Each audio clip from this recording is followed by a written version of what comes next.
We're getting started here. We're talking all about Elf on a Shelf today, which you obviously have a lot to say about Elf on a Shelf. A lot of opinions. Ow. We're off to a good start. We're really Knocking tired. it, yes. Do we want to start with our favorite products of the week like we always do, the millennial must-haves of the week? Came from the EWG luncheon today. Emily found this incredible organic linen apron, and she had it embroidered with Dr. Organic Mommy, our friend Sarah, and incredible company who does all these great organic products. They are the coolest aprons. I think we have to give away some of these. We'll have to order more, but yes. Okay. We'll order more. Yes. Okay. So that's one product we had. And then the other was actually the wooden pill box that we found. No, not we. I didn't find it. Emily found it. It is the coolest thing ever. She knows that I'm hard to shop for, but I need to take my supplements, especially when I travel, and it's very hard. She found it like a small business owner who made this incredible wood pill box, and it has a little magnetic thing. It turns its little wheel. Wait, we'll link it here. We'll link it here. Okay. Look how cute. It's very exciting. I'm very excited. I wish it was a little bit bigger, which I did ask him to make it a little bit bigger, but we'll see. Maybe he sees all the action on Instagram and he'll comply. And all right. Okay, so now we have to introduce a very important person who's here today. All right. My best friend, Caryn, Auntie Kiki. She is my kid's godmother, and she's incredible. We're going to ask her what her millennial must have. Wait, before she says this, I need to say, everyone asks you, who makes your necklace? Where'd you get your necklace? How'd you get the necklace? Caryn made the necklace, and here she is. So you're a millennial. No pressure, but you have to come up with one product of the week that you love. My emotional support puppy. Multi-poo bits. We all want a Bits, but we can't all have Bits. Can't all have a Bits. Bits is the best. We highly recommend anything from 14 Karats. Oh, amen. Sustainable, from the earth, natural. Well, people don't realize that all this kids' jewelry has a ton of plastic and a ton of things that leach onto your skin. It's crazy. So if you're going to buy kids' jewelry, get better versions, right? Exactly. At least real gold, so their skin doesn't turn green and have oxidization and all sorts of metal leaching and lead. And especially if you're going to pierce your kids' ears. So especially.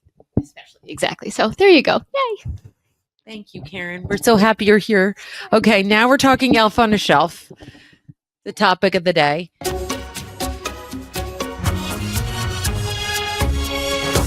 So give me your spiel. I mean, I don't personally do Elf on a Shelf. Luckily, we never got into that. But I know other parents who are just they're just tied to doing this and they hate it. Yes.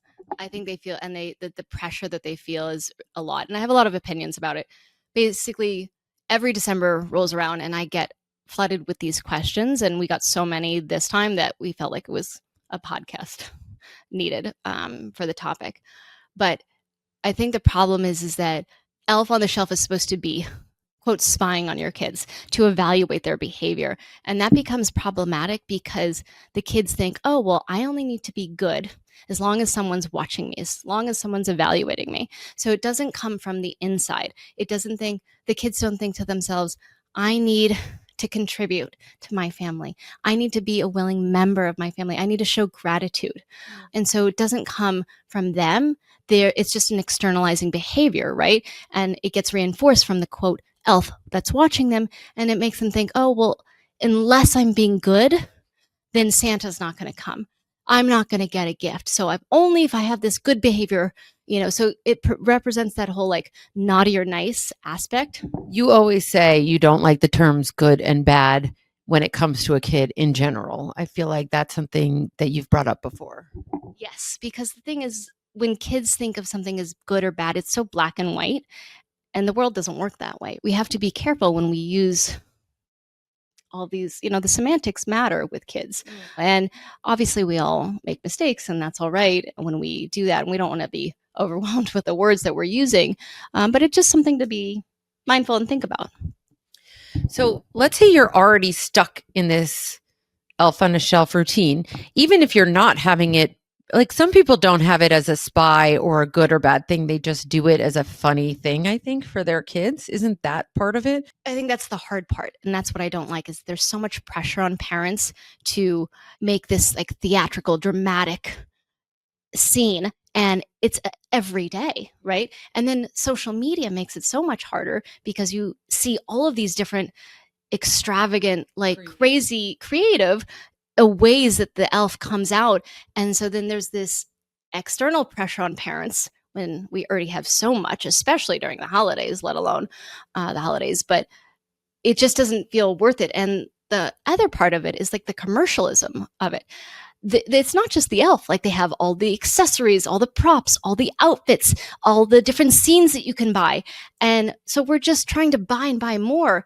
And honestly, kids don't remember this part. This is not what kids remember. Kids barely remember the toy that you got them. I bet you if you asked your kids what they got for Christmas or Hanukkah or whatever the year before, they won't remember. But what will they remember? The trips. Not just the trips even. Oh, I love she says the trips. I don't like the trips. No, that was the video. There was like, they asked the kids, do you remember what I got you for the holidays? And this has been going around. Like people have been doing this trend. Oh, and I don't know trends. Okay, this is a trend, I'm telling you. And they asked their kids, like, what did you get last year for Hanukkah or Christmas or whatever? And they don't remember at all. None of the kids remember. And then they said, where did we go last year? It's like, oh, we took a road trip to Arizona as a family. They remember those things. They remember these memories that you create together, not necessarily a trip or spending money, but being together and doing an activity as a family. Correct. Like making cookies, having hot chocolate, snuggling up together on the couch, reading stories, playing board games. That's what they remember. It's the experience, the bonding, the connection. That's what they remember. Then this is not judgment against people who've done the elf on the shelf. It's just for our family, at least, it just didn't align with us and our values. And there's always a way to go back. And I think that's the fear. It's like, oh, I already did it. I'm committed to this forever. Yeah, that's what I hear the most is like parents will say like, oh, lucky you never started Elf on the Shelf. Don't get started now. It's like, well, don't worry. But tell me how you go backwards, because I like when you say you can always go backwards. Yes. So first you want to acknowledge like the elf kindly, right? You want to use like a warm, matter-of-fact tone, no big revelations around it. Is it easier for me to like say the script versus like write it out for people, or do both? Both. Okay. Read it and we can write it. Okay, I'll read my little script. What? Elf and Kiki's like, she's like, Elf went on vacation. That's amazing. Caryn just weighed in with her script, which is goodbye, Elf. The elf went away. Memories for the elf and the elf's family. All right, we're going to change that and reframe it a little bit, but cute. You guys are so funny.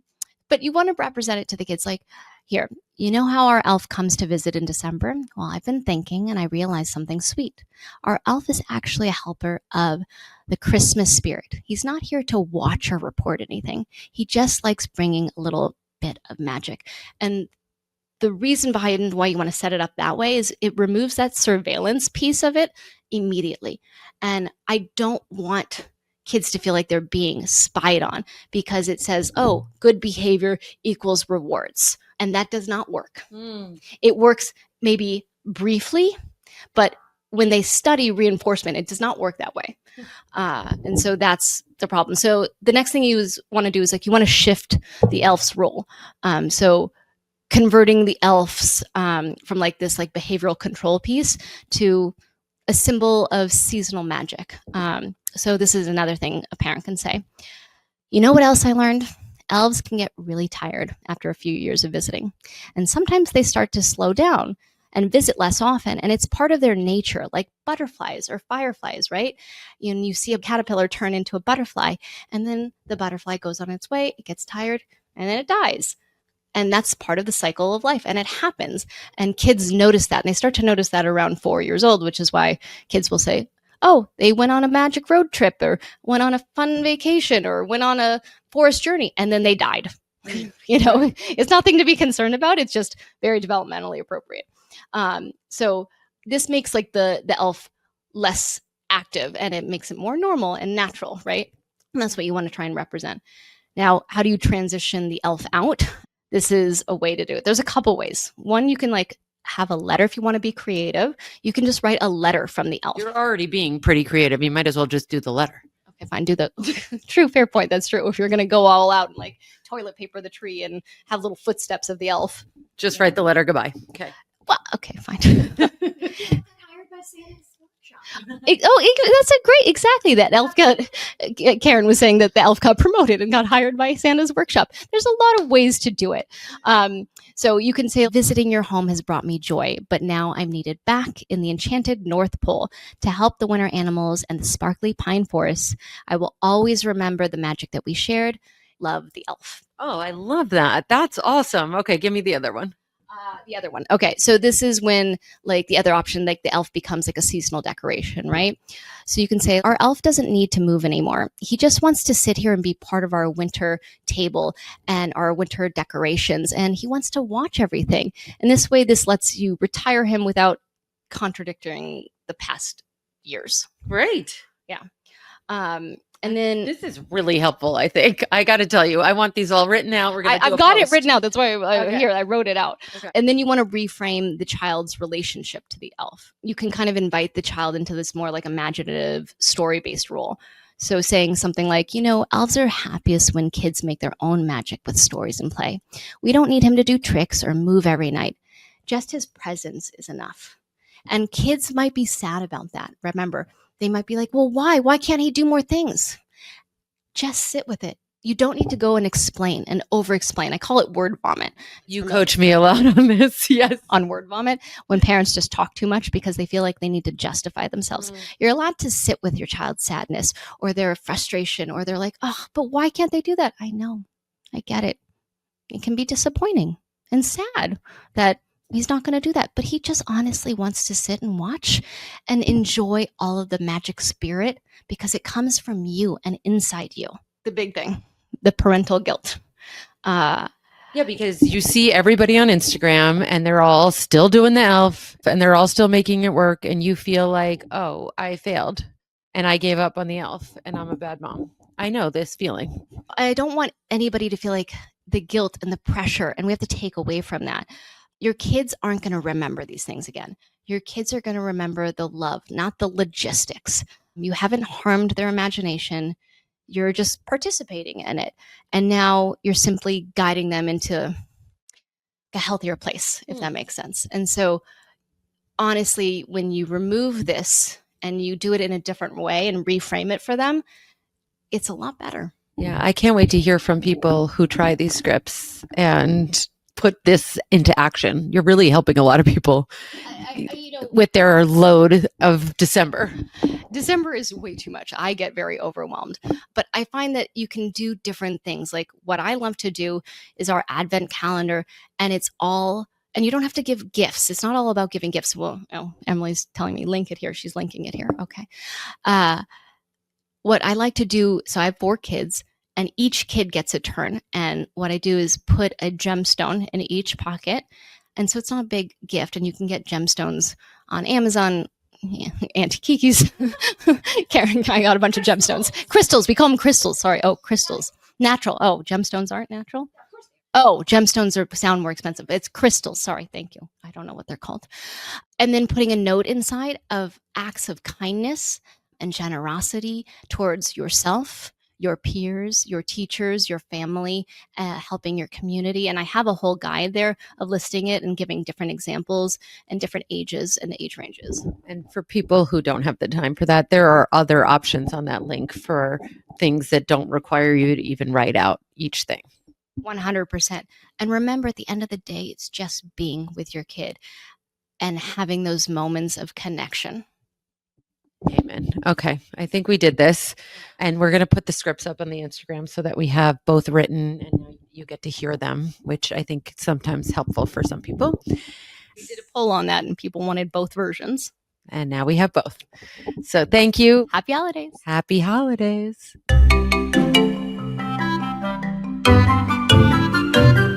This podcast does not constitute medical advice or recommendation. Please consult your doctor.